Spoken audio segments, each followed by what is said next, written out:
हाय, आपके साथ मैं हूँ Surbhi Sharma. India TV YouTube channel subscribe करिए, बेल आइकन दबाएं। नमस्कार, मैं हूं सौरभ शर्मा। बैटल ऑफ बंगाल का नया रण क्षेत्र बना है भवानीपुर, जहां दीदी की साख दांव पर लगी है। वहीं बीजेपी हर हाल में भवानीपुर पर कब्जा चाहती है। जंग इतनी भीषण हो चुकी है कि कल रात भवानीपुर के चेतला इलाके में केंद्रीय मंत्री गजेंद्र सिंह शेखावत के काफिले पर पत्थर चलाए गए। आज भवानीपुर का मोर्चा अमित शाह ने संभाला।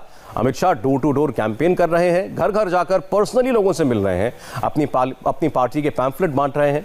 बीजेपी उम्मीदवार रुद्रनील घोष को वोट देने की अपील कर रहे हैं। भवानीपुर पर बीजेपी का जोर इसलिए भी है क्योंकि ये ममता बनर्जी की परंपरागत सीट है। वो यहीं से मौजूदा विधायक भी हैं, लेकिन इस बार वो भवानीपुर छोड़कर नंदीग्राम चली गई, जिसे बीजेपी ममता के खिलाफ भुनाना चाहती है। इसलिए बीजेपी ने ममता की सीट पर पूरी ताकत लगा दी है। डोर टू डोर कैंपेन में अमित शाह भवानीपुर के बेलताल बस्ती में पहुंचे थे। वहां उन्होंने लोगों से जो बातचीत की वो हमारे कैमरे में रिकॉर्ड हुई। बस कमल को वोट देना है। रुद्रनील हमारे प्रत्याशी है। रुद्रनील भाई है कमल का निशान। नमस्कार, देख भाई कमल को वोट देना है। कमल के निशान पे वोट देना। माता दी आशीर्वाद करो। अमित शाह के कैंपेन में उन्हें जबरदस्त समर्थन मिलता दिखा। अमित शाह जब तक कैंपेन करते रहे, जय श्री राम के नारे लगते रहे।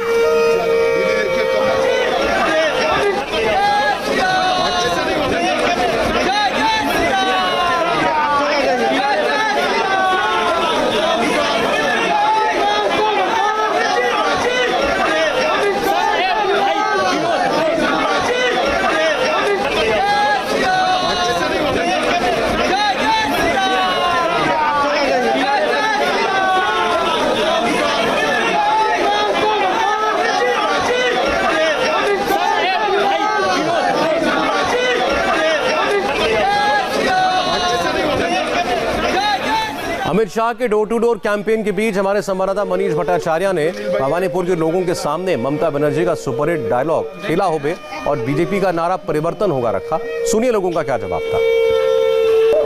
जिस सीट को 2011 में ममता बनर्जी के लिए सबसे सेफेस्ट सीट बनाई गई थी, उस सीट पर फिलहाल कांटे की टक्कर इसलिए है क्योंकि ममता बनर्जी भले ही यहां पर चुनाव ना लड़ रही हों, लेकिन उनके सबसे खासमखास सिपह सालार शोभन देव चट्टोपाध्याय यहां से चुनावी मैदान में है और उनके सामने हैं रुद्रनील घोष। लेकिन यहाँ के वोटर के मन में क्या है, उनसे हम बात करते। दादा, क्या लग रहा है? अमित शाह भी यहाँ पर आ रहे हैं, यहाँ से तो ममता बनर्जी पहले चुनाव लड़ती थी, क्या परिवर्तन होगा? जरूर परिवर्तन होगा। अच्छा, हम लोग 100% कॉन्फिडेंस है अब की बार 200 के पार। अब की बार 200 के पार। यहाँ तो ममता बनर्जी यहाँ से चुनाव लड़ती थी, क्या डर के मारे यहाँ से इस बार ममता बनर्जी चुनाव नहीं लड़ रही है? क्या लग रहा है? अमित शाह भी आए हुए हैं। ऐसा बात कुछ नहीं है, वो जहाँ चॉइस किए वहीं पर तो लड़ रहे हैं। लोगों ने तो हमेशा ममता बनर्जी को यहाँ से जिताया है। जीता है, लेकिन बात जो है काम कुछ नहीं हुआ है यहाँ पर। अच्छा, इंडिया का काम। चुनावी माहौल है, देखिए किसको क्या लग रहा था? क्या माहौल है? कोई माहौल नहीं। केंद्र एवं राज्य एक साथ काम करना चाहता है। बंगाल का मूड ऐसा ही है, केंद्र राज्य एक साथ काम करे। केंद्र राज्य एक साथ काम करे। हर टाइम देखा है केंद्र देता नहीं है। सीपीएम माहौल से अभी तक ऐसा ही सोचा है। भवानीपुर में क्या बदलाव होगा या दीदी की परंपरागत जो सीट है वो दोबारा जीत जाएंगे शोभन देव? बिल्कुल, अभी इस बार लगता है बिल्कुल तौर पे बीजेपी आ जाएगी, 200 से ऊपर सीट लेकर के सरकार बनाएगी। हम लोग का तरक्की भी होगा। हम लोग भवानीपुर के चेतला इलाके में कल रात बीजेपी वर्कर्स पर हमला हुआ था। इसमें कई लोग घायल हुए। इस हमले का आरोप तृणमूल कांग्रेस पर लगा। आज जब अमित शाह भवानीपुर में डोर टू डोर कैंपेन कर रहे थे तो कार्यकर्ताओं ने यह भी दिखाया कि कैसे टीएमसी कार्यकर्ताओं ने के हमले में उनको चोट लगी।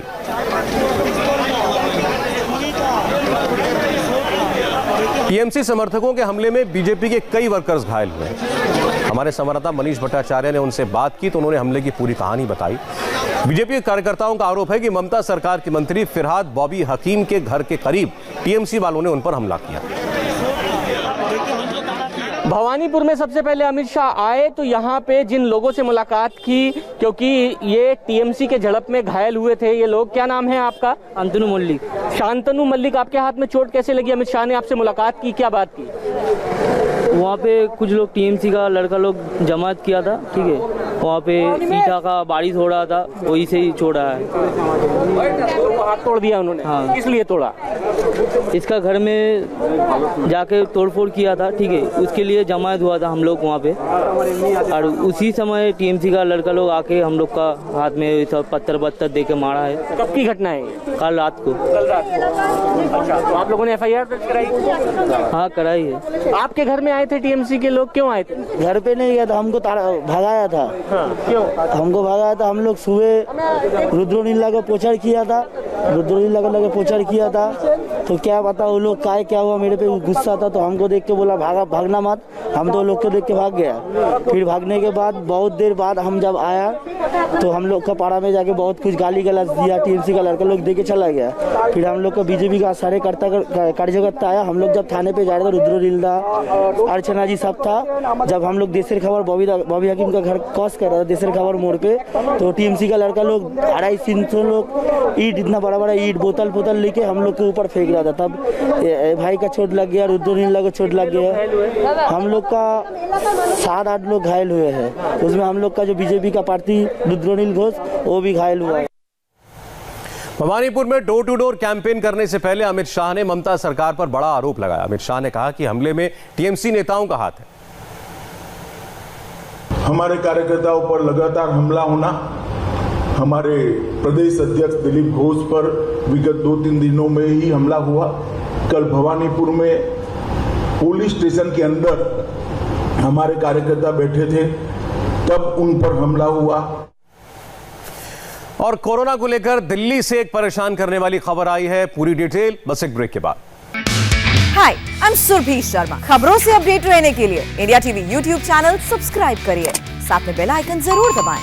जुड़े रहें इंडिया टीवी के साथ।